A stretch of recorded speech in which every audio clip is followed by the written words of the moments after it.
Maintenant, on va voir ensemble les étapes d'affectation ou bien d'attribution des propriétés physiques ou mécaniques aux différentes pièces.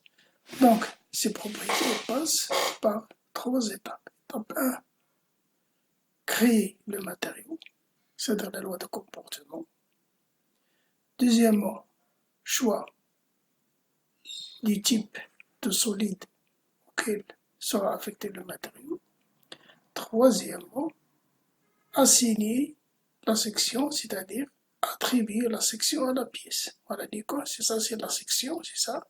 Et ça, c'est l'icône de la pièce. D'accord? Je dois affecter ce que j'écris, c'est-à-dire la loi de comportement et le type de solide, je vais les affecter à la pièce ou bien à la région de la pièce, si c'est le cas. Voilà, donc premièrement, voilà.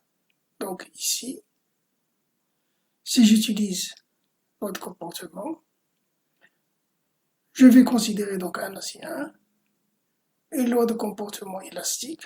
Vous voyez ici, il y a plusieurs lois, la plasticité, la mécanique de la rupture, et ainsi de suite. Voilà, tout ça, ce sont des lois de comportement programmées. Et dans l'élasticité, l'hyperélasticité, tout ça, c'est programmé. Je vais choisir pour l'instant un comportement élastique. D'accord? C'est là, c'est pour cela, donc on doit, celui qui travaille sur Abacus, il doit avoir un certain bagage, bien des prérequis sur la loi de comportement qu'il va utiliser. Il doit connaître avec précision quelles sont les constantes, quels sont les paramètres et qui seront utilisés par la loi de comportement. Par exemple, dans l'élasticité, j'aurai besoin des modèles Young de coefficient de Poisson.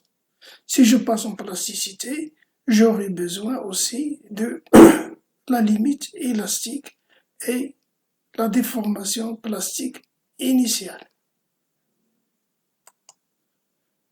Voilà.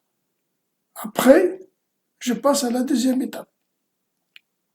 Le choix du type de matériau. C'est un matériau isotrope, un matériau autotrope, etc. Donc voilà, donc ici, je vais choisir le type de matériau et je vais saisir ici les données relatives ou bien demandées par la loi de comportement. Et bien sûr, dans la loi de comportement élastique, si vous revenez donc à la théorie, vous allez trouver qu'on utilise généralement dans la loi de Hooke que le modèle d'Young et le coefficient de Poisson.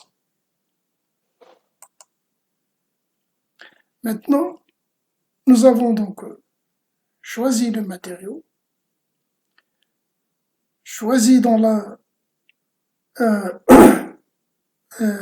saisi toutes les propriétés du matériau et le type de matériau.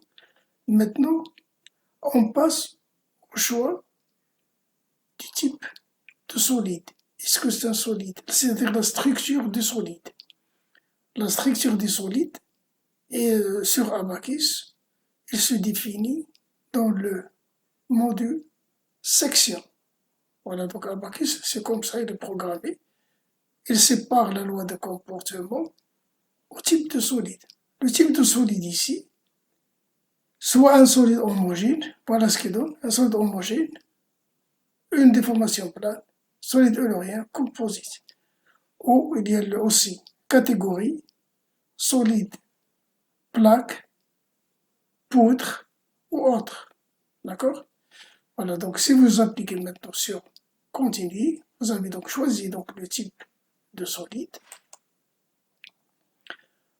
On passe maintenant à l'affectation d'un matériau à la section. Voilà, le solide, il est bien défini. Il faut le matériau que j'ai défini au préalable, je dois maintenant l'affecter au solide. Voilà, le type de solide, c'est un solide donc homogène. Le matériau, c'est un acier. Et ici, dans le matériau, je trouve le modèle lié au coefficient de Poisson, c'est-à-dire les données physiques des problèmes. Voilà. Quand j'appuie sur OK, voilà. Maintenant, il faut assigner la section. Ici, voilà, je dois, dans cette commande-là, affecter ce que j'ai défini comme matériau, comme section, à la pièce ou bien à la région de la pièce. Alors, je peux avoir par exemple une pièce avec plusieurs matériaux. D'accord? Chaque région, je peux mettre un matériau. Maintenant, je vais utiliser toute la pièce avec un seul matériau. Donc, j'affecte la section à la pièce. Il me demande ici de sélectionner la région qui sera affectée par la pièce. D'accord? Sera affectée par cette section. Voilà, je mets done, ça l'a fait. Enfin, voilà, je trouve ici un résumé. D'accord? Section 1. D'accord? Solide homogène. Le matériau 1. La pièce prendra la couleur verte. Alors, je suis sûr maintenant que la couleur verte est affectée. Voilà en détail les étapes. Donc les étapes, souvenez bien. 1. Le matériau. 2. Le type de solide et la catégorie du solide. Et 3. L'affectation à la pièce. Si je vais utiliser un matériau composite, voilà, je vais utiliser cette commande. Maintenant, je n'utilise pas de matériau composite, donc je ne vais pas utiliser cette commande. OK? Voilà tout ce qui est les détails sur l'affectation des propriétés.